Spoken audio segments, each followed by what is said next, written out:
এখন যৌবন যার মিছিলে যাবার তার শ্রেষ্ঠ সময়। এখন যৌবন যার যুদ্ধে যাবার তার শ্রেষ্ঠ সময়।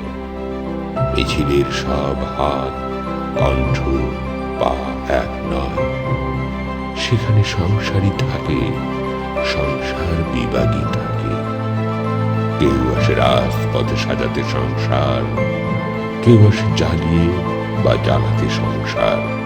শাশ্বত শান্তির যারা, তারাও যুদ্ধে আসে। অবশ্য আসতে হয় মাঝে মধ্যে অস্তিত্বের প্রগাঢ় আহ্বানে। কেউ আবার যুদ্ধবাজ হয়ে যায় মোহরের প্রিয় প্রলোভনে। কোন কোন প্রেম আছে, প্রেমিককে খুনি হতে হয়। যদি কেউ ভালোবেসে খুনি হতে চান, তাই হয়ে যান। উৎকৃষ্ট সময় কিন্তু আজ বয়ে যায়। এখন যৌবন যার মিছিলে যাবার তার শ্রেষ্ঠ সময়। এখন যৌবন যার যুদ্ধে যাবার তার শ্রেষ্ঠ সময়।